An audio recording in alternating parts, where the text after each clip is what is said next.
because it's the only way. This is the only way Tony can hear it. You hear something?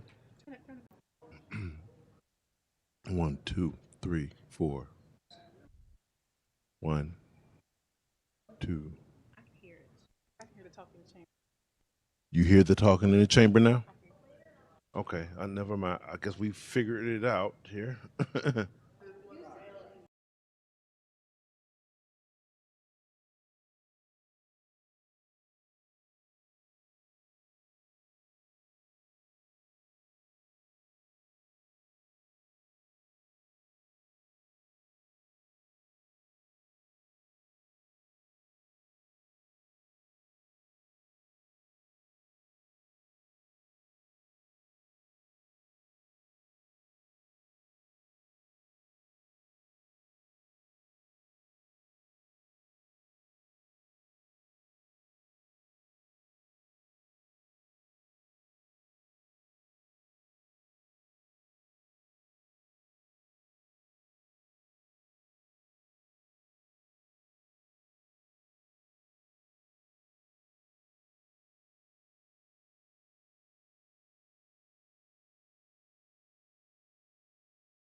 we were seeing.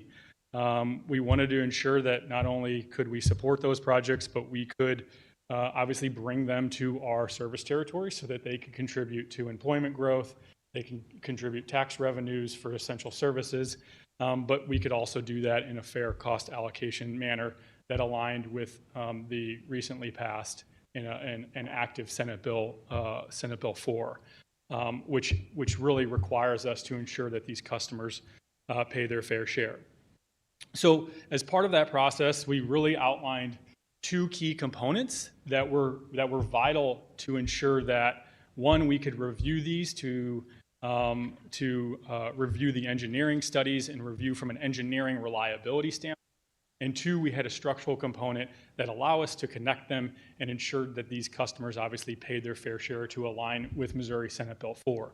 So as you can see, the two first items here on the slide are the facilities construction agreement, which I'll touch on in a little bit, but that is the agreement that specifically addresses how we handle the transmission infrastructure and the direct connection of these customers to the system. That second key component is the electric service agreement. This is where we obligate that customer and we contractually bind them to the service that they're going to receive so that we receive the necessary payments that are required to serve them over a period of time. The third option, which is part of the Powering Missouri Growth Plan, was to ensure that there's options for clean energy programs for these customers as well. One of the things that we've obviously seen in the data from talking to these customers is that access to clean energy is a key component, and so that is a third ancillary item.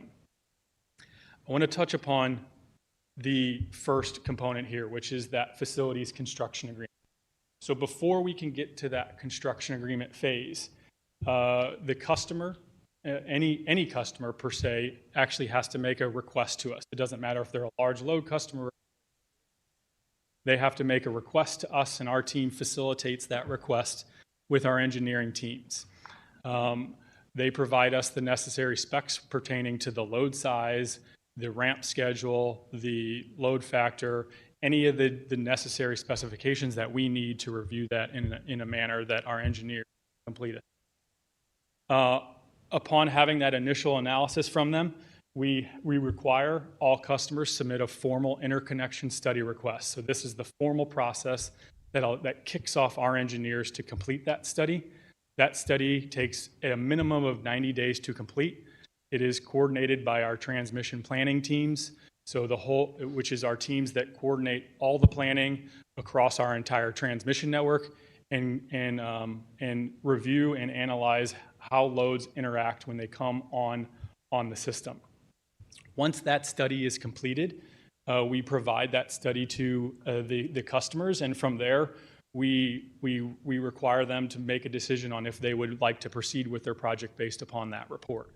At that time, if they give us the okay to proceed, is where we then proceed with the formalized construction agreement. And in that construction agreement, it outlines the milestones for construction, but it also outlines the payment milestones that these customers have to make to ensure that they are paying upfront for the direct infrastructure costs associated with that project. So those are the costs such as the transmission lines that are going to serve that specific substation, the equipment, the breakers, the switches, anything within that substation. Also the design associated with the work that we are doing. That is included within that construction agreement. At no time do we proceed with construction or design until we receive the payments outlined in the milestones of the construction agreement. And so that is part of that agreement, and that what obligates those customers to make those payments. Additionally, our transmission team submits their review, their interconnection report, to MISO, which is the Mid-Continent Independent System Operator.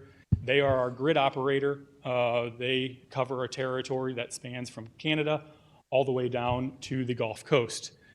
They look at how loads interact within that region, and they verify that the report that our engineers have done complies with their review, but also complies with NERC standards. And NERC is the federal agency that focuses on reliability and resiliency. So all those standards go into that. That third party from MISO gets confirmed again before we can proceed with the project. And lastly, again, just that bullet point there, before we can start any construction, we have to receive those payments up front. Once we work through that, the large load tariff has changed some language where once a construction agreement is executed, the customer has 12 months to enter into an electric service agreement upon the execution of a construction agreement. So that is establishing the binding timelines to ensure that the projects are moving forward in a responsible manner, but moving forward in a manner that ensures that these contracts are signed so that projects do not sit and just hold capacity within a queue. This is in an effort to obviously move them along so that other projects can continue. One of the key components of the Powering Missouri Growth Plan and the large load tariff is the ability, obviously, like I said, to enter into these electric service agreements. And these are the actual contracting obligation that we need to execute before we can provide them service. One of the things, just for your awareness, prior to the approval of this, we did not have the contractual authority to actually enter into these agreements with customers, and therefore, just like you or I with our house, you could pick up and move, you could pick up and leave, and obviously that could pose some risks to existing customers. What this contractual obligation does, though, is ensures that these customers are on the hook for a set period of time. So on this slide here, just some high-level items that I wanted to point out. The tariff provides applicability to customers requesting 75 megawatts or above, and they have to receive service at a transmission voltage level. So again, because we are reviewing that on the transmission network, we want to ensure that the analysis we did on the transmission network is applicable to the service that they are receiving. Additionally, one of the key provisions is that these projects are not eligible for any discounts or incentives for electricity. I think there is some confusion that obviously incentives can be applied to electricity, but the tariff itself stipulates that that is not applicable, so they will have to pay the full in rate. Additionally, part of the contract, there's 4 key components. One is the term length. It'll be a 12 to 17 year term length. This is all dependent upon the ramp of the project. So we allow for a 5-year ramp schedule with a minimum of a 12-year contracted period. So if they utilize the full 5 years, then the full contracted period would be 17 years. We require minimum payment obligations. So per the tariff, they were required to pay 80% of their minimum contracted capacity. If they use more than 80%, they pay what they use, right? So if they're using 100% of that contracted capacity, they're paying for 100% of that contracted capacity. However, if they only use 70% of that contracted capacity, they're still paying for that minimum 80%. And that 80% is what we outlined and analyzed to ensure that as long as we receive that minimum obligation, that they're paying their fair share of costs to align with the requirements of Senate Bill 4. Additionally, there's a requirement for an upfront collateral payment. This upfront financial obligation is delivered to us upon the execution of the electric service agreement. This is to ensure that we have upfront financial security in the event that for some reason these projects were to cease operations or go away. Additionally, we have termination provisions. So if we are in the middle of the contract and for some reason these projects go away, we have those termination provisions as well to fall back on to ensure that we receive an exit fee and some remaining allotment that's still due within their contract.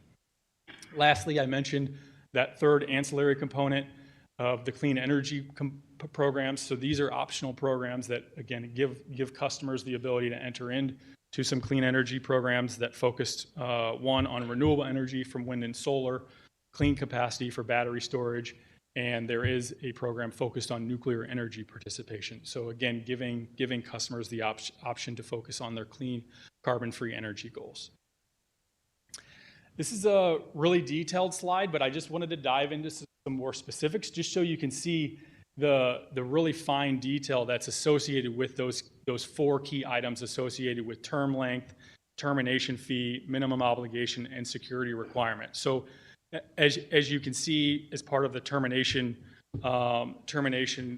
provision here, again, it outlines specifically how advanced do we have to receive that notice, and based upon where they are in their ramp schedule or in their post-ramp schedule period, the amount of exit fee that they will be required to pay.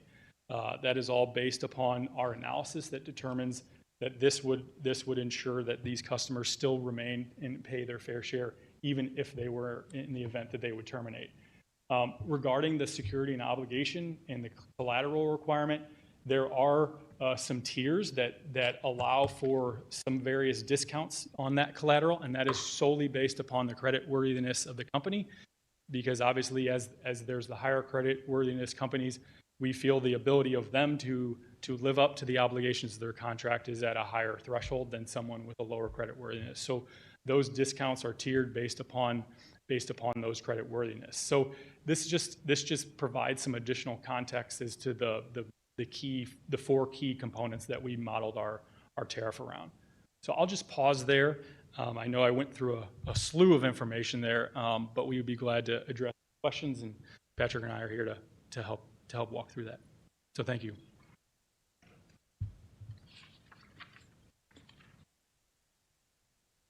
I think we're going to go ahead and hear from Consumer Counsel, and then we'll do general questions afterward. And thank you for the detailed presentation. With that, you're welcome to approach. And again, if you could raise your right hand, I'll swear you in. Do you swear to tell the truth and nothing but the truth? I do. Thank you. Please proceed and introduce yourself as soon as we get the slide up. While she's getting that ready, my name is John Kaufman with the Consumers Council of Missouri. We have some council folks here, Executive Director Sandy Padgett, George Robnett, Antonio Weston.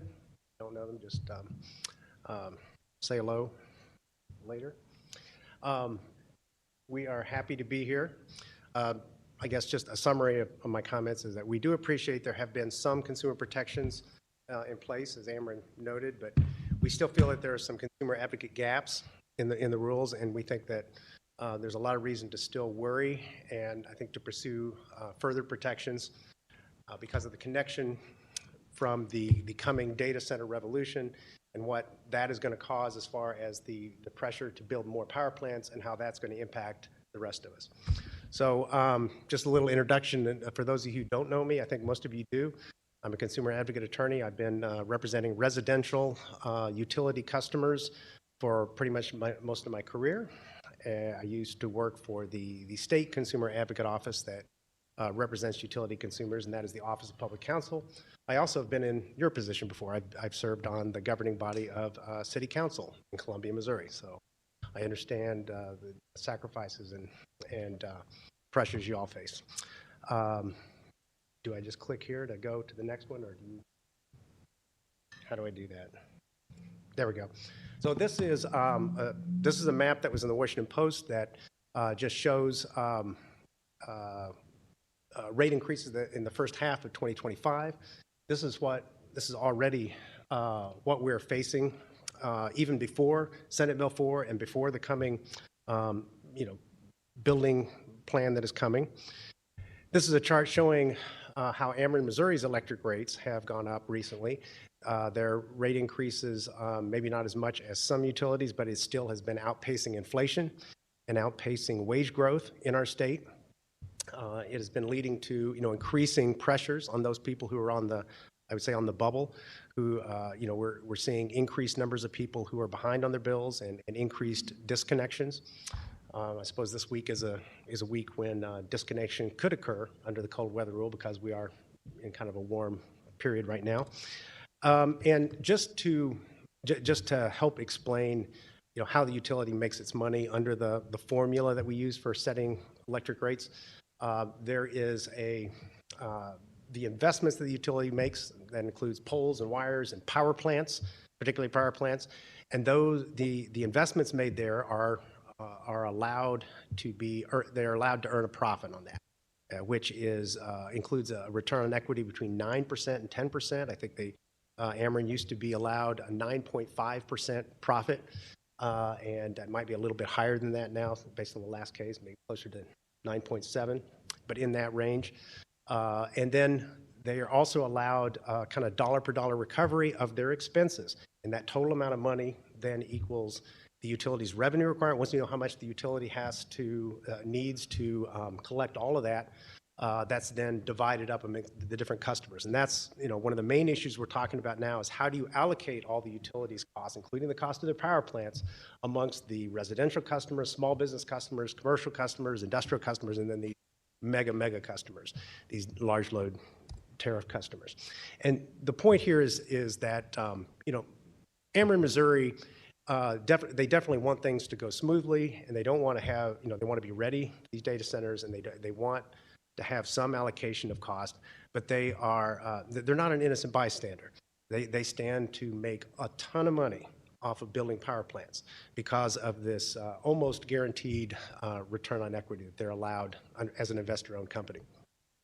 The other thing I would point out, Senate Bill 4 and the rate increases that we've been seeing so far, which are significant, are even before the implementation of Senate Bill 4. Now, Senate Bill 4 has this large load tariff provision in it, but these are two of the biggest, most economically significant parts of that legislation, which passed in the legislature.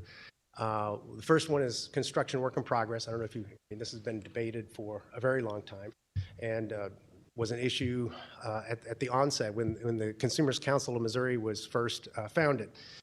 There was a statewide ballot initiative to prevent utilities from charging for power plants that are under construction before they were built.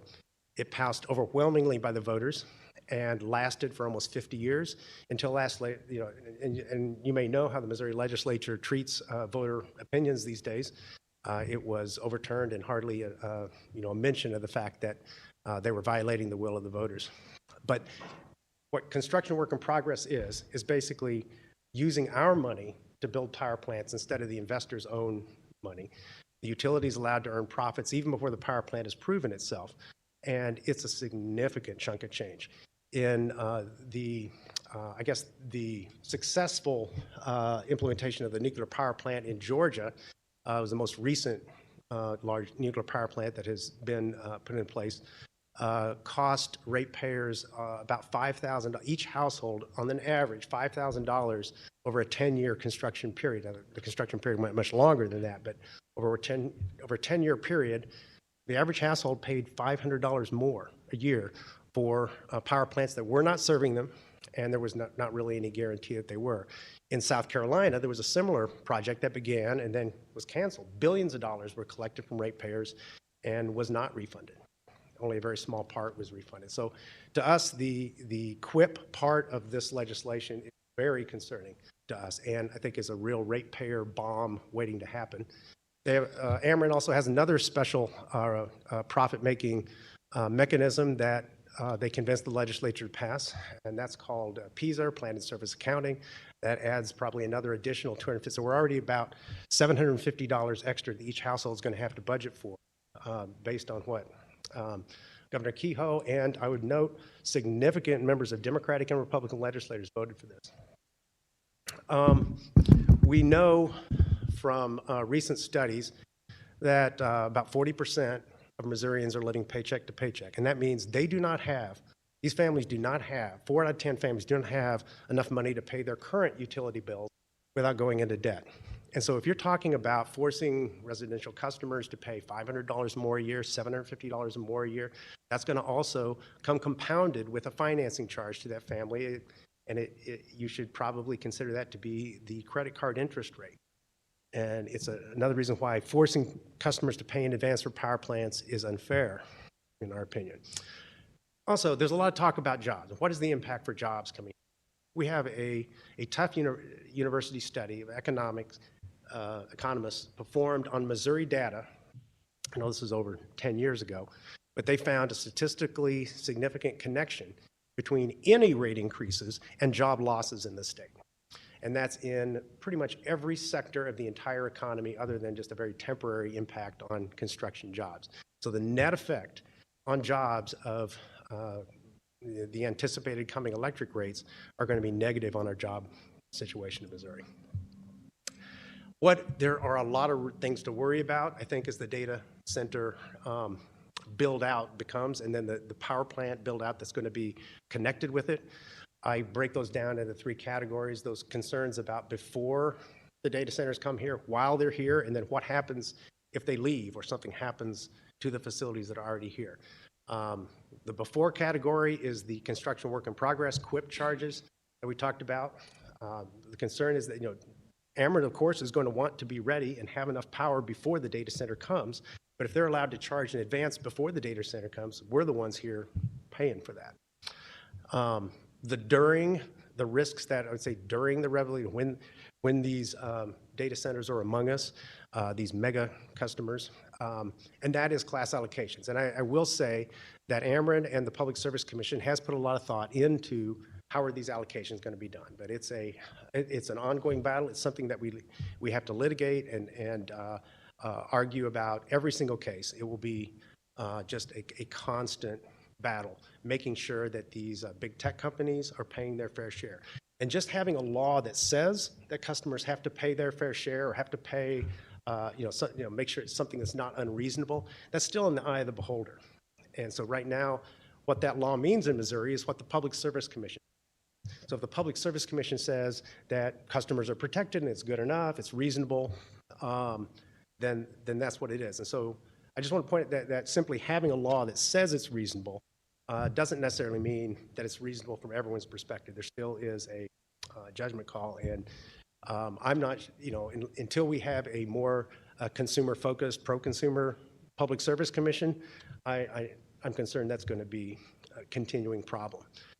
The thing that I don't think has gotten enough thought or enough protection as far as consumers go is what happens if things don't go to plan.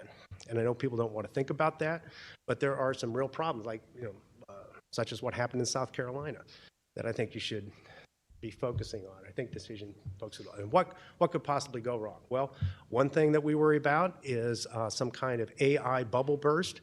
And I don't know that means that AI is not going to go away, but there could be some point where some companies succeed and other companies don't. And what if the companies that are left behind or disrupted by other companies, who's going to pay for the power plants built to serve them? There could be, rapid, the technology that we're talking about, data centers, is very complex, it's ever changing, and we don't really know what's going to happen. We also have seen improvements in energy efficiency, say in China and other countries that have been also jumping on the data center boom. And and we know that all computer processing has become more efficient over the years. And so some of these projections for how much these data centers are going to be consuming might not be as high as we want, although our concern is that Ameren and the Public Service Commission is going to err on the high end. If they think that the data center might use this much energy or that much energy, they want to have power that's up here. They want to be prepared.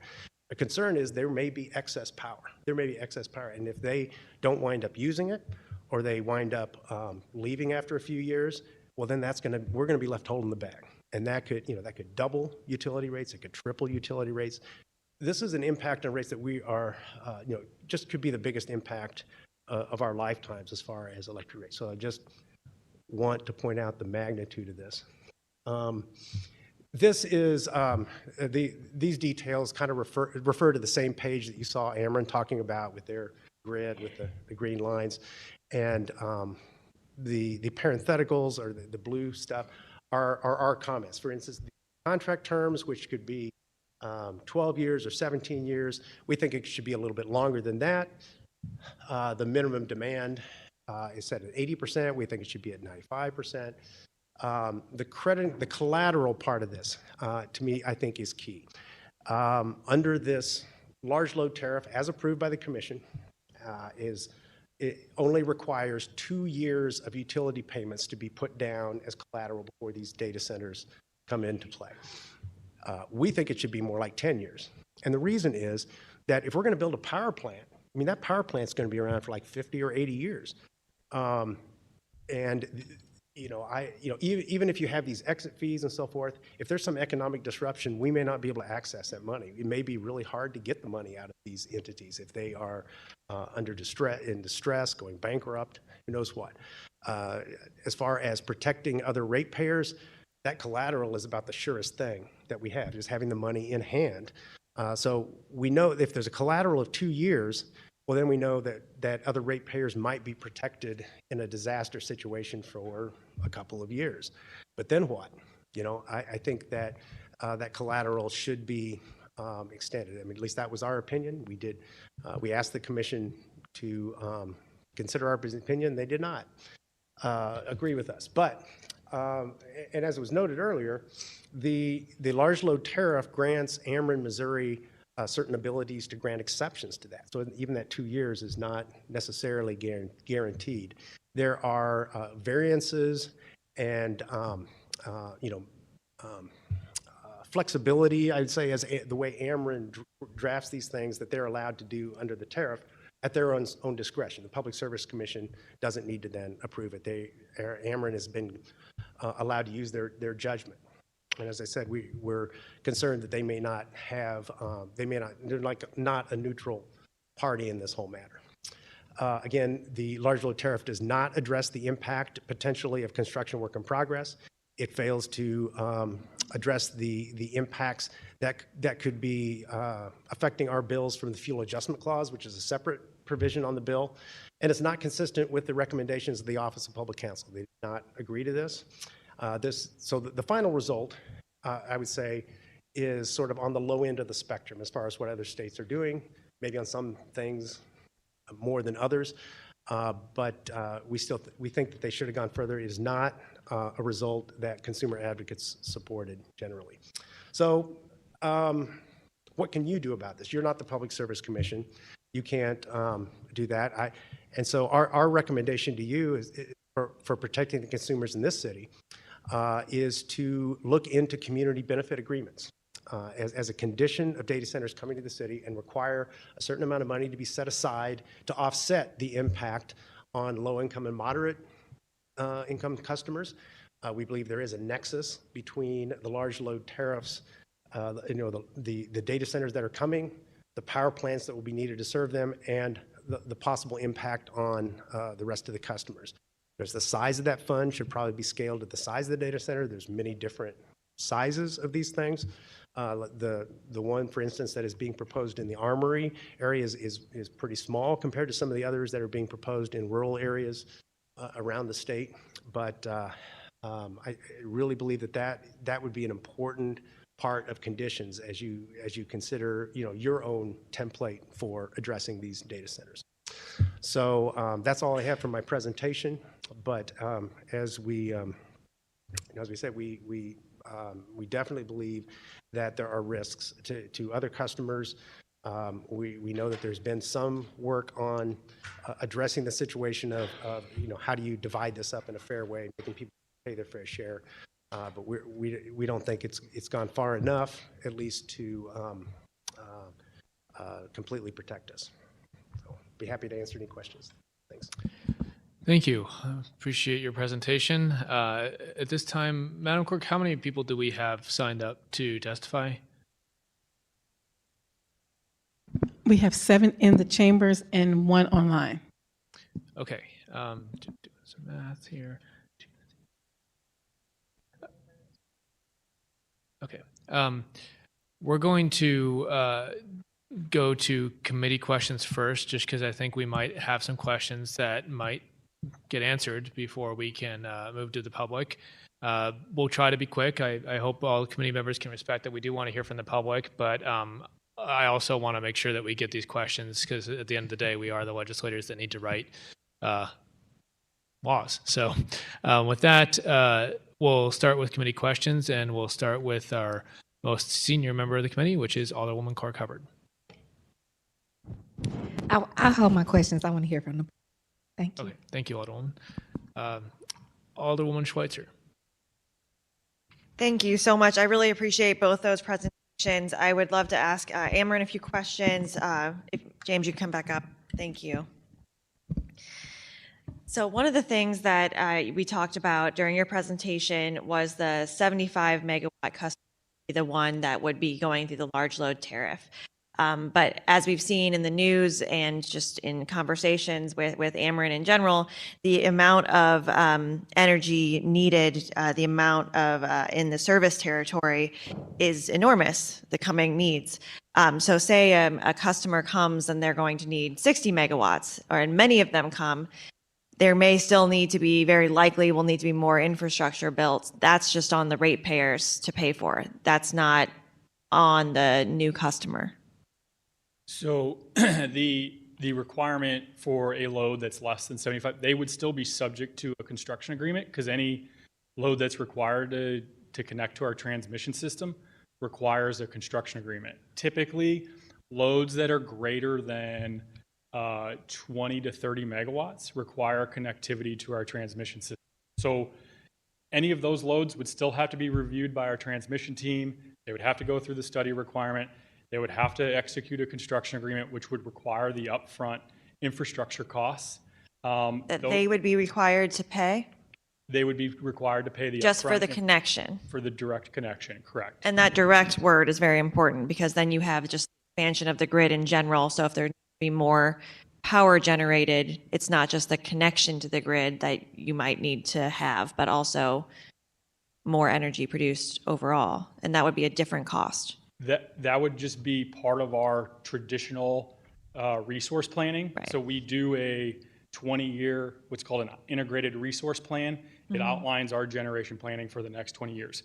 That load would go into that resource plan. Which is the responsibility of ratepayers in general. Which is responsibility of ratepayers in general, just like any other load that would come online that's less Right. than 5 megawatts. And I think that's when I get, really concerned about larger customers, especially with the goal of, be carbon neutral or, moving towards a cleaner future when we think about just carbon emissions in general. And about how ratepayers will be affected. We've already seen dramatic increases in rates over the last few years in anticipation of those continuing to rise and much less ability to have protections with, I'm not on the Senate, I'm not on the Missouri legislature, but I was not in favor of Senate Bill 4 when it talked to my representatives about it at the time because of that concern.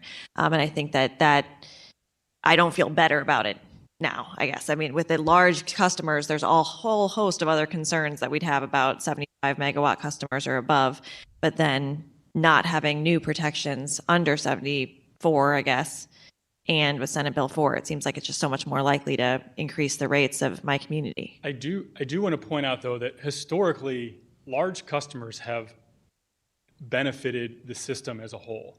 Can you explain? Having a large customer utilize the generating assets that we have in place spreads fixed costs across, obviously, all customers, right?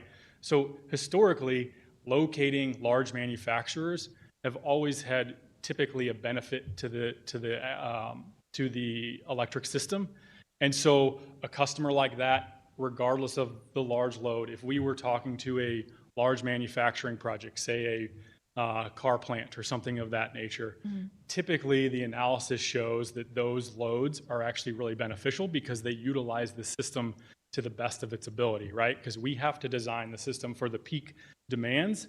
These types of customers have very steady loads that utilize those demands in a really efficient manner. And historical research shows that by locating those on the system, they actually can spread those fixed costs, and historically in the past can actually provide downward pressure on rates. So I think there's a nuance to that. I think the large load is taken care of through obviously the large load rate class, but projects that fall under that, I think, would really still contribute to what we've seen historically when we try to attract those types of projects to our service territory. I appreciate that insight. I had not heard that. I would love just more information or where I should read to learn more about that. How would you rate the overall health of the grid now? I know I'm asking that mostly because over the weekend, a lot of my constituents, and they told me they did call you all, noticed power flickering in their homes over the weekend. And so I think people worry about the grid's health, what will happen if there are peak demand times, and it's incredibly hot and power flickers and we have these massive I think we start spiraling with concerns about that, at least I do, and my residents do. So any thoughts on that? Yeah, that's why we require those upfront studies, right? We require our transmission teams to study the system to understand how this load will specifically impact the rest of the network. And that's why we don't proceed until we have MISO review those load studies. Additionally, as part of MISO, they require specific reserve margins to be in place. So as we identify new demand that can come on the system, we have to account for that reserve margin as well. So again, I think what I would reiterate and what I try to convey is we have a process in place to review that from an engineering and NERC reliability standpoint on the forefront before we start any work and before we could connect these customers. Okay. One of the things that is just the regulatory process here is very nuanced. We have almost no control over Ameren in the city of St. Louis. The Public Service Commission, as we've discussed already, regulates utilities. And that is concerning when we have different goals at a state and local level. And then you have the legislature that's also trying to make it harder to have solar, for example. I see that, as part of your presentation, you talk about the option for renewable, even including, nuclear, but let's put that aside for a second. But you talk about the options for that, but obviously it's not a requirement for you. We see our state legislature pushing the opposite direction. How do you view Ameren's role in knowing, again, the importance of getting to a place where carbon emissions have been dramatically reduced? For sure. Yeah, please. Yeah, so obviously we want to give the optionality for our customers. Making it a requirement, I think is a challenge at times for certain various reasons, right? Some projects may not feel that that's a financial investment they want to make, but we want to give them options to do that. But at the second time, we can obviously drive carbon emissions through our generation fleet, and that's where within our IRP we've identified carbon reductions, net zero carbon emissions by 2045. So we still have maintained our plan to hit that target by 2045. We have various milestones to get to 60% by 2030 and then 85% by 2040. So again, we're still focused on hitting those net zero emission targets, regardless of if our customers are choosing those specific programs. Have you set goals like this in the past, and have you met those? Patrick? Not to my knowledge, but again, In terms of setting them or meeting them? the question in general, happy to look into that, but we joined in 2019. I'm unaware of past goal setting or past abilities to hit those goals. Okay, I appreciate that. Thank you. Those are all my questions for Ameren. Thank you for coming up. John, I would love to ask you a few Consumers Council. I have a couple points I'd like to, could I respond? Oh, please. Well, first of all, I would agree with Ameren that there have been situations in the past when large industrial customers have actually benefited the entire system. So it's very kind of, number specific, you kind of look at it, but is, for instance, the Noranda aluminum plant, which was the largest customer in the state down in the Boot Heel, as well as, like the Ford motor plant and so forth. I mean, when these things are analyzed, sometimes adding a customer like that or having a customer on board can help spread the cost out because you spread out the cost. But the problem is, I mean, those type of customers which we looked at in the past, over the last 10 or 20 years, is a different system. With these mega-sized data centers, our concern is that they will also trigger the need for entire power plants to be built. That's the key.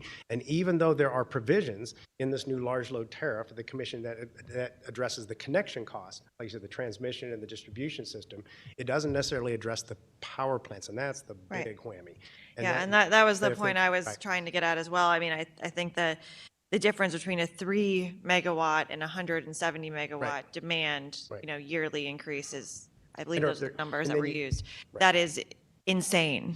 When we think about you combine that with construction work in progress, then we're going to be paying for that even before they come. Right. And the other point I wanted to make on the renewable energy side, I don't know if you're aware of it, but there is a piece of legislation pending now in the legislature, Senate Bill 838, which would reduce the state's renewable energy portfolio standard and also redefine nuclear power as renewable. Right. I appreciate that. And those are great points. You got to the questions I had to kind of talk to you about. So perfect. That's it? Yes, it is. You anticipated my questions. So I appreciate that. Chairman Browning had to step out, so I'll take over chairmanship for a few moments. Moving on to Alderman Devotie. I'll try to be very brief because I know we're running out of time quickly. I've got a couple questions for Ameren, if we could. We have been talking this afternoon about large loads. There has been various numbers thrown around, 75 to 30, those kind of things. For the purpose of our discussion, could you please define for us what is a large load? So as outlined in our tariff, anything above 75 megawatts is what we define as a large. And that means that anything, when we talk about the provision of, well, when we talk about costs and we talk about billing costs, that anything other 75 megawatts would be borne by Ameren customers generally, correct? At least with respect to the infrastructure needed to connect to the grid. So the infrastructure needed to connect to the grid would still be borne by the customer, just like any customer who connects to our grid. Okay. And then that leads me to the question, I think a follow-up of what Alderwoman Schweitzer was talking about is, what costs that we haven't talked about today are generally getting passed on to the typical Ameren customer? Are we talking about the building of power plants? Because again, you know, if we're talking about a customer like a data center, for instance, you're telling us that customer is paying for the cost of connecting the infrastructure to the grid, correct? Correct. And then through their contract, they are contributing their share of costs to generation resources, to transmission network upgrades, to a whole host of what all other customers pay. That's part of their bill. That cost allocation is part of their bill that they contribute towards the load that they are connecting. So when I hear from my constituents, what they're worried about, of course, is the rising of their residential rates. What are they paying to heat and cool, to light their home, right? Mr. Kaufman had a very interesting map as part of his presentation that showed over a 7-8 month period in 2025 that the cost of what we're paying here in the state of Missouri is up 37%. First off, do you agree with that data? I don't. That's something Ameren takes issue with? So I don't know specifically where the data is. I'd have to look more closely at what that data is being pulled from. But I think we could definitely follow back up on that specific data. I think that that's very important to know. And I think it's important to know not just what that rate increase was over the spring and summer of 2025, before we saw the effects of Senate Bill 24, for the purpose of trying to forecast where are we going moving forward. Mm-hmm. Because I think it is a very legitimate and real concern on if a series of data centers are approved for development in the city of St. Louis, who's paying the cost? For sure. And I get the point with respect to the infrastructure, but it's those other costs that are nebulous, that are difficult to define, that I think is kind of in everybody's craw here. Totally understand. Right? Yeah. And so that would be my question that maybe not to be answered today is, how are we going to account for that? Mm-hmm. When constituents call me up and say, what's going to be the cost moving forward if the proposal at the famous bar building I can't think of what it's called, but if that's approved, then what's that going to cost me tomorrow? What's it going to cost me in a year? And I think that's the data we really, really need to hear moving forward. And I guess I need to be quiet because we're running out of time. But I appreciate the I think comments in the presentation. Specific to the Armory question, it should not cost you anything. The Armory itself, would qualify in this regard underneath the terms of the tariff, and we have generation currently. We're not talking about building power plants for any particular customer or any particular sector. We have a triannual review process for looking at our generation portfolio. We make adjustments to that by state law. And before a shovel goes into the ground for any new construction or any new development, they go through a prudence review through the state. We have to justify those costs. We have to explain, why we are requesting approvals to build these plants or any other significant impact to our portfolio. So, there was a lot of talk of Ameren's discretion and ability to just do things, and bill you for it, but we make very few decisions like this on our own or in a vacuum. These things are drawn out and very public for months, if not years. I'm not suggesting that there isn't a tremendous amount of planning. I'm not suggesting that you haven't crossed your T's and dotted your I's. But I also understand that under the current structure, the current scheme enacted in Jefferson City, you're also entitled to recover dollar for dollar your expenses. Right. I'm also not so naive to believe that we're going to need a power plant to be built because the innovation district moved forward. I mean, I'm not that silly, but I do think that there is a recognition by many people that if a number of these type facilities are developed and go online, that the cumulative effect will affect what everybody pays to heat and cool and light the home. Gotcha. And I think that's the concern, especially when we see data like that presented by Mr. Kaufman that suggests even before the passage and enaction of Senate Bill 4, that Ameren's rates were up 37% over a 7-8 month period. That's where bells go off. And we don't even need to see that.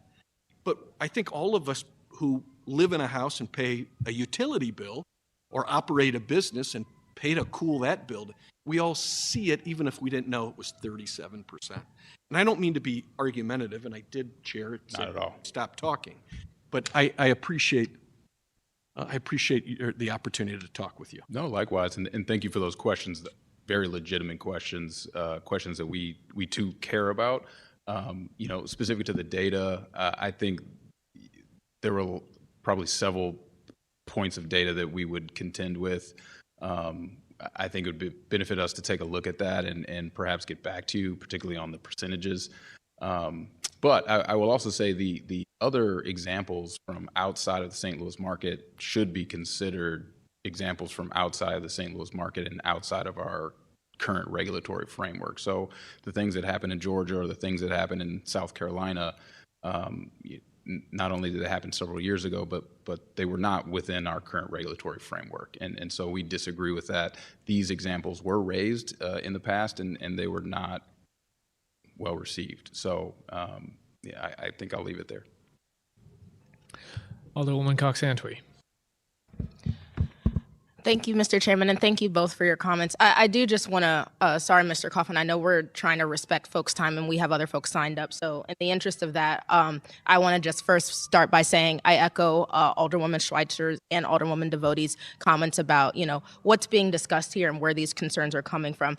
I will just ask one question of Ameren really quickly. I think we've talked a lot about, the before, as Mr. Kaufman articulated about what is the potential that we're seeing happening with all these new coming to the city. I do want to talk a little bit about the during. So if there is a large load customer, you mentioned that those customers have certain minimum payment obligations, and I think you stated that number was 80%. So let's say a large load customer has a contracted megawatt of 100 megawatts, and they only use 80. That means they're only obligated to pay 80. And so my question is, what happens to that other 20%, and who is paying for that cost? So as we work through the large load tariff with the Missouri Public Service Commission and the Office of Public Counsel, the testimony that all parties provided showed data that by allowing the 80% minimum, those payments still would ensure that these customers are paying their fair share of costs associated with them.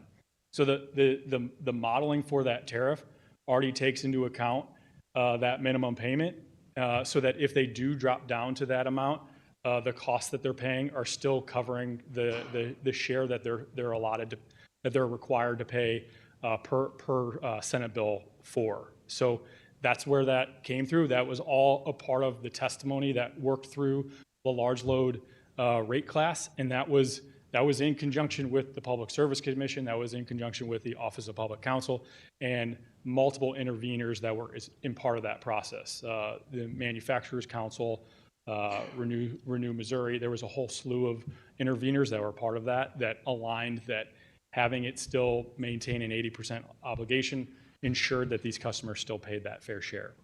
Okay, thank you for that explanation. I will just quickly state, I think that is hard for consumers to understand. For them, they get a bill, they're expected to pay 100% of that bill. What I'm hearing you say is that these customers get a bill and they're not paying 100% of that bill. I understand that economically, it covers the cost of the obligation that they have, if I'm understanding what you're saying. And so in theory, they are paying their fair share. I'm just saying optically what that looks and sounds like. Just to clarify, if they get a bill, they still have to pay 100% of that bill.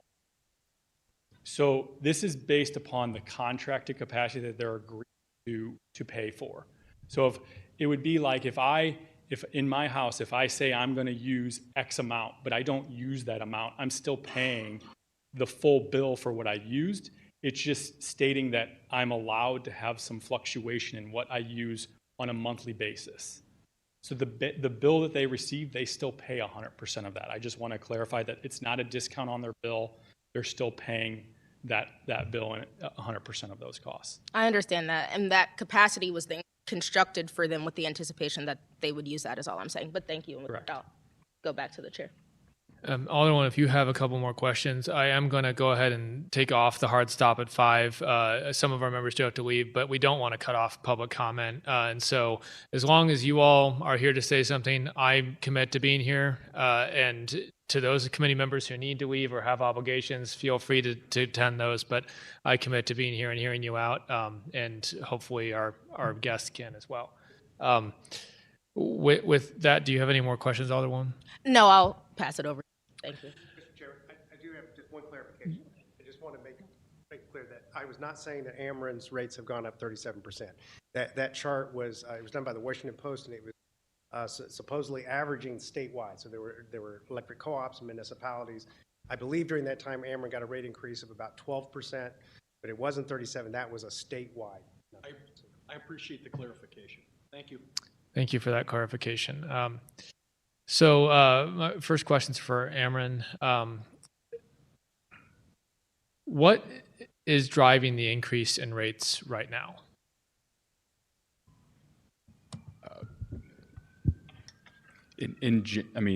Simply, and in large part, it's the clean energy transition, right? We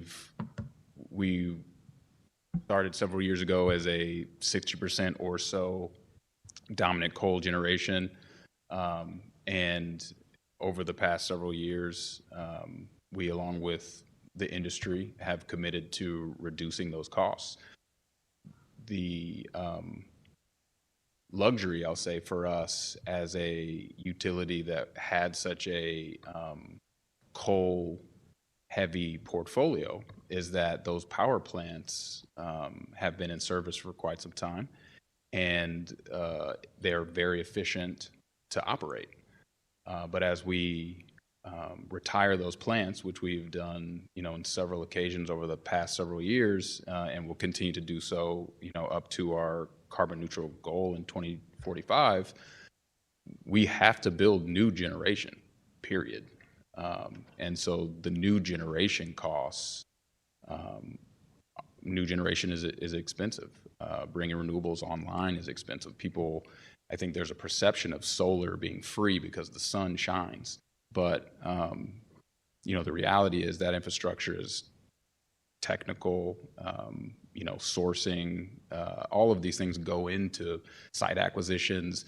All these are new costs that we weren't navigating per se with the, traditional or historical generation portfolio. So as we retire power plants, we necessarily are bringing new generation online. Those are the costs that you're seeing coming forward in rates in large part. I think Ameren would probably prefer me to not go further than that because I'm not an expert in rate making, so I'm sure there are lots of other things that play into that. But generally speaking, the costs that we're seeing right now are related to our clean energy transition. So the generation of new electricity that is a cost that is passed on to the consumer, though, and that's why that might be one reason of several factors, but that might be a reason that the rates have been increasing. And you're saying you're currently in the process of building some new power plants as part of that transition. And what kind of power plants are you building? What kind of energy? Yeah, so you've likely seen we've announced several solar projects over the past few years. Most recently, I think was it late 2025? Quite a large solar array was announced. We have relatively new wind generation out of state. There are natural gas plants that are being built. Battery storage, the largest battery storage facility in the state's history is being built in Jefferson County right now. Am I missing any mixes there? In general, I mean, our long-range plan here for our portfolio is a third gas, a third renewable, and a third nuclear. And so as we transition those are the types of generation that you'll likely see us bring online. All of this is also subject to technological advances, right? So that's where we're at. Gas is likely cleaner than coal, but still a fossil fuel in a way, right? Like still kind of not exactly green as say solar or wind. But I just put solar on my house, so I know a little bit about that process. And as my understanding is that solar can't really produce the amount of megawatts necessary for, say, a 75 megawatt data center. Not for 24 hours a day. It's also unreliable in terms of weather and other things, but it requires batteries and other things to make it really most effective. But generally, there's not going to be a green data center built because at least at that scale. I can't say that necessarily. Yeah, we'll have to see. But let's put it this way: what's the energy produced from your current largest solar project? I do not have that off the top of my head, but I'd be happy to come back to you with that information for sure. I think that would be helpful to understand just the limitations there, because obviously moving over to being clean, or I think net zero by 2045, that's going to be a big part of that, and nuclear as well, which obviously has a much greater production capacity. So you mentioned a 20-year plan.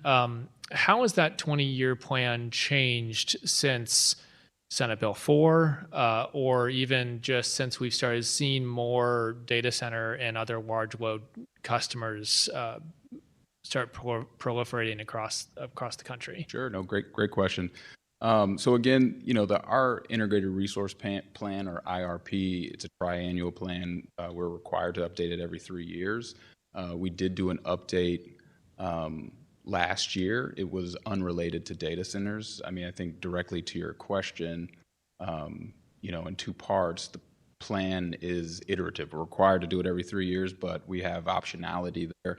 And as things change, or we're required to adapt to policy per se, we have the ability to update that plan. I wouldn't say that the advent of the data center boom, if you will, has had a material impact on our IRP yet.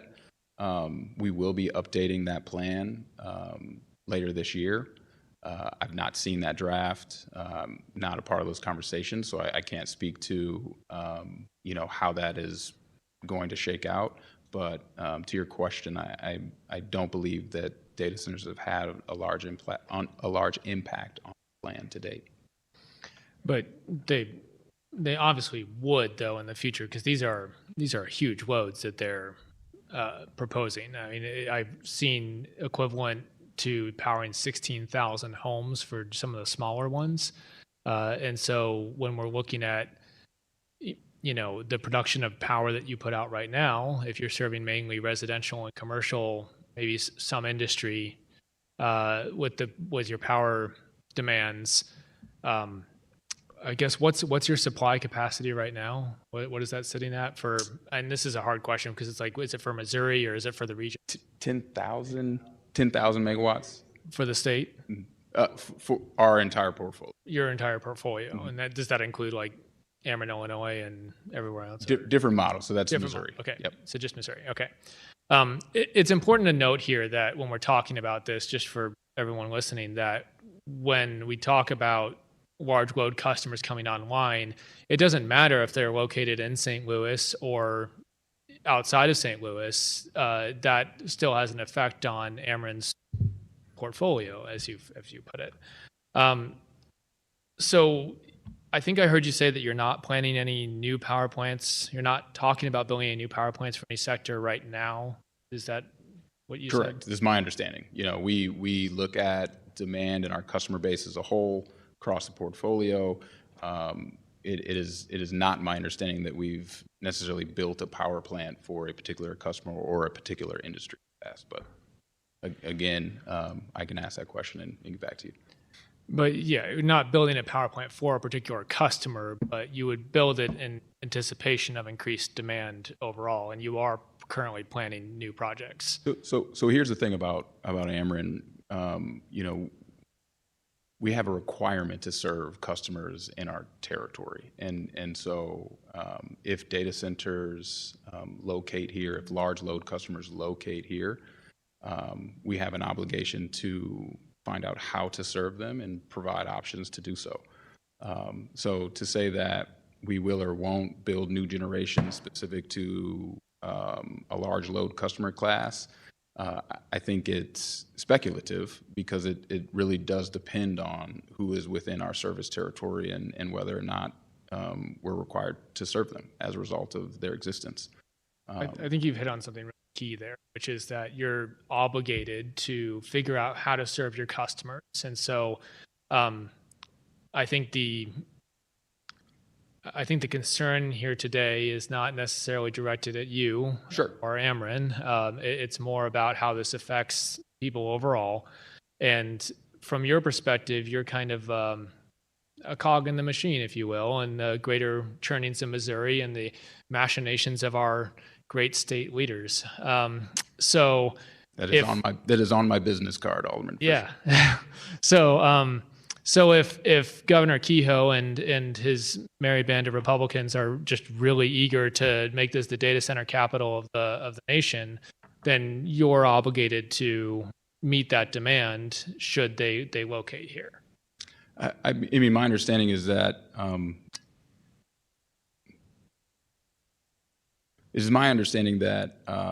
the Public Service Commission would still need to have opinions about Ameren's ability to responsibly serve, right? That is the key. We have an obligation to serve. I don't know if responsibly is in that obligation, but that is certainly how we look at our requirement.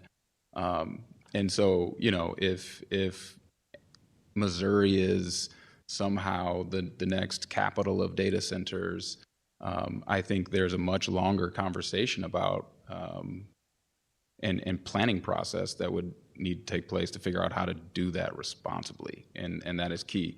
It is important for us to maintain customer affordability. Hard stop. We all pay the same rates that every other one of our customers pay, and so that aside, it is not good for our business to have rates that are unaffordable for our customers. So we are not trying to overbuild. We cannot responsibly underbuild because that creates different challenges. So this is a very complex balancing act, and the balancing act is probably the best way to put it. So whether or not people have aspirations of large load customers or data centers moving into the state en masse, the fact remains that it's a very nuanced and I think complex process to figure out how to do that well, and there should be no expectations of expediency. I mean, these projects can take years to construct and to align the generation necessary to serve them. I think the one thing we also didn't talk about here, and perhaps we don't have time, but these customers also have options to be served from the open market, and so that is also a tool of ours. So they could go out and buy energy from the energy market in addition to the capacity that we're able to provide through our generation. There's obviously different costs associated with that, and it's a bit of a different process, but it is certainly possible, and I would anticipate that being a part of the load mix that these large load customers come to the table with. Is, Ameren will serve a portion of this, if not all of it, and the portions that we cannot serve will likely be sought through the marketplace. I'd love to dig into that further, but I do want to get to public comment. So with that, I'm going to hold any more questions I have, and we'll go on to public comment. So, Madam Clerk, if you'd like to call our first public speaker. Dan Pate, he signed up for both. It doesn't, and I am going to limit public comment to 2 minutes each, just so that we can get through everybody and not be here until I actually have a hard stop at 6, so, okay. Or we'll say 5:50 so I can get there. But yeah, 2 minutes each. And okay, should I swear? Yeah, in fact, everybody who plans on testifying, we'll just do it all at once. If you want to raise your right hand, do you swear to tell the whole truth and nothing but the truth? I do. Thank you all. Please proceed. Okay, cool. Thank you, I appreciate it. Dan Pate, resident of Ward 6. Looking at this stuff, Ameren has an obligation to fulfill the needs of the customers. They don't have an obligation to seek out those customers, and we do have economic development people at Ameren that are seeking out data centers placed in Missouri, just something to keep in mind. The large load tariff scheme is really difficult. The Public Service Commission approved a large load tariff under SB 4, but the tariff governs how Ameren bills large users. It does not eliminate the risk that residents could end up paying for infrastructure or generation built to serve these loads. There's nothing in SB 4 or anything that says that they can't raise people's rates or what they charge for power. It has to be reasonable, something like that. The protections are not that much. As a city, a regulatory tariff satisfies a regulatory body, but a local city has its own duty to protect residents and to evaluate community impacts independently. Let's say hypothetically that there's some 120-watt megawatt data center that's proposed somewhere. That's 1.3% of Ameren's total generation capacity in one building. In the city of St. Louis, there's only 71,000 single-family detached structures, and 120 megawatts, for an example, hypothetical completely, is about 60 to 80,000 homes. So we can't bring on board customers like data centers that are at hyperscale for AI and not talk about the new generation, the new infrastructure, and the capacity that will have to be generated. We cannot have an average daily load that Ameren doesn't tell what the city of St. Louis average daily load megawatt is or kilowatt hour. It's probably along the lines of 30 to 40% of the total draw of the city in this one building. So we're going to have to compensate for that. The large load tariffs rely on the credit rating. Pate, that's your Google, time. Ameren. Oh, time. You just want to finish your thought. Okay. They rely on the credit rating of an end user that doesn't really have enough skin in the game. When the LLC that owns the data center goes belly up, the bankruptcy judge is going to assign these large load tariff contracts that are not money up front, letters of credit, or promissory notes, or things that aren't cash held in an escrow account, as an unsecured claim. So we will probably not get what we were promised, even if they cancel the contract after 4 years. The innovation cycle on this is 6 months, and we're making 40-year infrastructure decisions. Thanks. Thank you. The next person is Sylvia Cooney. She's speaking on both as well. I didn't know how the sign-up worked, so I just put my name everywhere. So yeah, Sylvia Cooney, I'm Ward 5. Thank you for your questions. You actually covered a lot of what I wanted. Turn the mic a little closer. You actually covered a lot of what I wanted to talk about, so I think I can stick to 2 minutes. I want to say, first of all, that hypothetical 40% of Missourians who are living paycheck to paycheck, they're not hypothetical people. They're my neighbors. It, it might not seem like most people are living that close to the line, but I know that some of my neighbors truly are. So when there's an 11% rate increase, they don't have 11% to give on that rate. So I am extremely concerned about those other points where the protections are not clear. They're not written strict enough. I do strongly believe that these huge consumers who are actually trillion-dollar companies, we are going to foot their bill for new power capabilities and new transmission. Yes, they have to pay for their connection, but that's a small piece of the puzzle. When they have gas power plants currently being built that maybe technically aren't on paper related to data centers, they are related to data centers. And who's paying for that? Rate increases are paying for that. And that is my big concern. I don't know what you can actually do about it, but it is a real problem, and somehow it does need to be addressed because the money's just not there in the general public. And I'll keep it at that. Thank you. Abigail Gunther.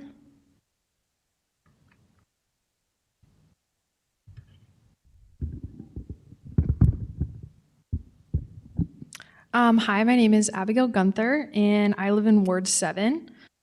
Today, I'm speaking not only as a concerned citizen, but also as a representative of the No Mo Dirty Data Centers Organizing Committee with the Missouri Worker Center. Members of our community have huge concerns about the cost of electricity. Last week at the Planning Commission meeting, around 60 people testified, the overwhelming majority of which was anti-data center, and many cited rising utility costs as one of their major concerns. James Durham Ameren today said that they're focused on aligning with SB4. I heard fair share mentioned a lot, but aligning with SB4 versus like really looking at what's going to happen to the consumer and true fair share feel like two different things. And John Coppin from the Consumers Council highlighted a lot of really important ways that that bill leaves consumers vulnerable. St. Louisans are not satisfied with the large load tariffs, and the cost to build and operate new power plants will absolutely fall back on consumers. Thank you. Thank you. Ryan Dipple.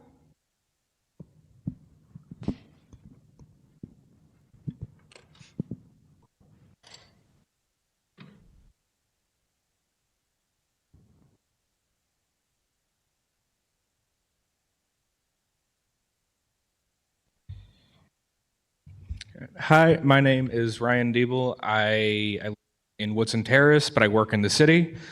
I am also an organizer with the Party for Socialism Corporation. I'll tell you why Ameren has been increasing their rates is because a working class family has to choose whether or not they want to heat their homes or pay the exorbitant costs that they're charging. These data centers they benefit nobody, absolutely nobody but the ultra wealthy. Nobody wants them here. They're gonna pollute their area, gonna heat the area up, they're gonna increase noise pollution. Nothing good. We know already that if these data centers go up and they do what we think they're gonna do, so many people are gonna lose their jobs. Rate increases, we know that already. We're going to as a result of electricity rate increases, people will lose their jobs. Nothing good will come of this for the average working person. I've said this before. Everybody said this before. Everybody knows this. I don't even know why we're having this conversation. This is all right. I'll yield my time. Thank you. Ms. Schaefer. Thank you so much, Chair and Madam Clerk. I just wanted to share a few numbers with the committee. So my name is Elise Schaefer. I'm a resident of Ward 6, and I am a policy coordinator with Missouri Coalition Environment. The cost of building new solar generation in the United States and adjusted for even the current federal situation, is between $20 and $78 per megawatt hour. Meanwhile, the cheapest new new fossil fuel generation to build is coal, between $70 and $157 per megawatt hour. And new gas, which seems to be Ameren's focus, costs between $149 and $251 per megawatt hour. So I just wanted to take the opportunity to share that information with the committee. Thanks so much for your time. Thank you. Okay, we have 2 members online. If you could turn your cameras on and raise your right hand to be sworn in. My camera's not working right now. All right, we will need your camera on for testimony, but we'll proceed with the person that we do have here. Do you swear to tell the truth and nothing but the truth? Yes, I do. All right. Is it Patricia? Please proceed. Yes, it is. Thank you very much for allowing me to ask a question. I am calling in from home. I do work in this city. I happen to live near Ameren's largest power plant, coal-fired power plant in Labadie, Missouri. And I too wanted to clarify some points that I was a little confused by the testimony today by Ameren. When they said, I think they said 10,000 megawatts of current generation in the state of Missouri, when their IRP says by 2025 to 2030, they're going to need an additional 1.8 gigawatts of capacity. And by 2035, 2.3 gigawatts of capacity. And I don't believe that's in manufacturing. I believe that's in data centers. And so I have a question for Ameren.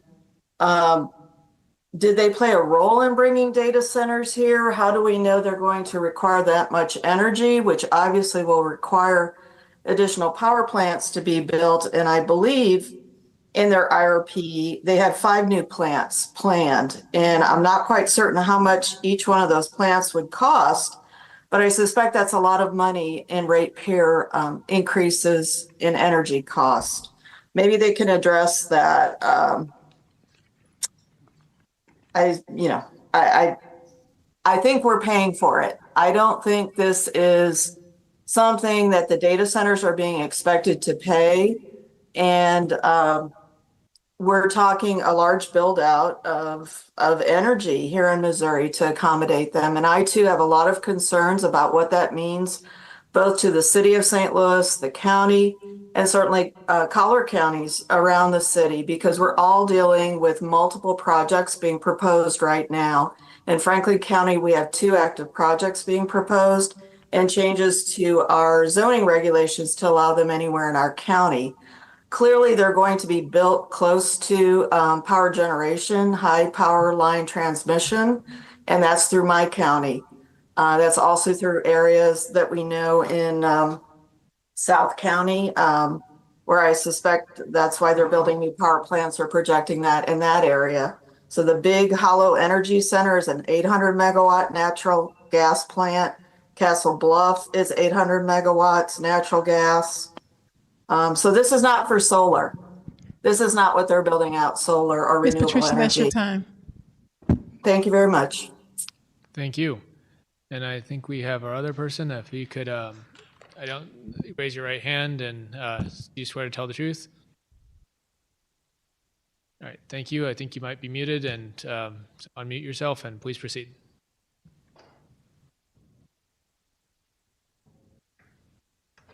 Can't hear you.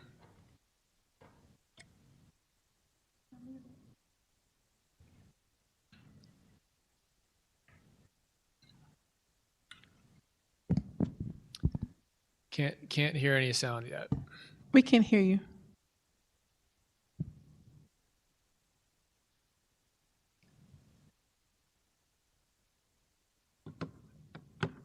If we can't get the sound figured out, I'll just announce that if you do want to share testimony after the meeting, you can email the clerk at boameetings@stlewis-mo.gov, and we will read your testimony that way. Apologies for the technical issues today. We've seen to have a lot of them, so you're not the only one. With that, are there any members of the public left signed up to testify? She was the last speaker. Okay. With that, I don't believe, does any member of the committee have any questions? Alderwoman Clark Hubbard? Thank you, Mr. Chairman. I didn't have any additional questions, just grateful to hear from the public on this ongoing issue and concern. Need to be motivated in our thought process in this on the facts. And so it was good to have these presentations from Consumer Council and have Ameren here as well to be able to address some things that came up here, and I'm sure will continue to come up. I just want to reference that that I know of, there are no data centers that are planned to come past one, I think that they talked about has been mentioned publicly in the city. So I'm saying for the comments that were made about this being specific to data centers, and like there's a looming maybe new data center or project like that coming. I just want to make sure that we stay focused and rooted in what the conversation was, as Mr. Chair brought up at the beginning, and also passed on misinformation about this process, right? And so unless someone wants to stand up and correct me on that, I've been watching the meetings and following them, not just as my seat in the Planning Commission, even though I did send over Alderwoman Sanye to let her be my designee. Now I'm still very engaged in that process. One, because I have and share most of the concerns that many of my constituency and other constituency and residents share, but two, because I think it's important to be a part of the process instead of just, being on the outside of it. And so being part of that process means showing up at hearings today. Thank you. Letting us hear these perspectives, letting us hear these reports and presentations, but also showing up in the ongoing process with the Planning and Urban Design Agency on the rules and regulations that would then be part of legislation that will come here. That's the process. That's a feasible, a viable, a real process to be able to get rules and regulations around this and anything else around this subject matter. I'll put it at that. So please just know that public comment input form is still open. You can go to the public. To the Planning Urban Agency Design Agency website. I'll make sure I get that right one day, but the Planning Division's website, and put your comments in there. Show up, reach out to your alderpersons, continue to talk, and continue to have real, factual conversations to move us forward and make sure that we have any protections that we can fight for to put in place, that we do. Everybody knows I'm a proponent of community benefits agreements, which was brought up by the Consumer Council. I thank you for the work that you're doing. I see you all on the ground in all 8 of my neighborhoods and beyond. So just know that you have an advocate in me, and anything that I can do to support the work and getting the facts and the messages out, please don't hesitate to call. Thank you, Alderwoman. And what you said is correct. This committee, I think I speak for all of us on this committee, our task is to oversee both our infrastructure in the city and the utility companies that operate in our city. And while we do not have authority to override the Missouri legislature on things, we are still really benefit from hearing from the public and from Ameren and the Consumer Council today. I think a lot of good information was discussed, a lot of good, it's always best to have conversations with accurate information. And I also want to give a shout out to our planning staff at the city, who is working very hard on the regulations for data centers. That's in addition to the work they're doing on updating the zoning code. So that's a lot of work. And I think they're doing stellar work. They're really digging into the nuance of these issues and getting everything as right as they can. And so I hope the public can have trust in our planners at the city, who are really diligent people. With that, that's all we have for today's meeting. As always, we welcome hearing from you and the public if you want to reach out to any of us specifically with follow-up questions. And I do want to thank again Ameren and the Consumer Council of Missouri for being here today. We really appreciate your involvement. With that, we'll move on in the agenda. Madam Clerk, do we have any written testimony? We have none. Okay. Does any member of the committee have any announcements? Seeing none, I'd like to excuse Alderwoman from the 13th, Alderwoman Boyd, for necessary absence. And with that, I will accept a motion to adjourn. Moved by the Alderman from the 5th, seconded by the Alderwoman from the 10th. I'll say previous, well, can't do, I guess, Madam Clerk, please call roll. You call the roll. Alderwoman Boyd, Alderwoman Clark Hubbard, Alderwoman Schweitzer, Alderman Devoti, Alderwoman Cox Santui, Vice Chair Browning. Aye. We have 3 aye votes. Thank you. With that, we are adjourned.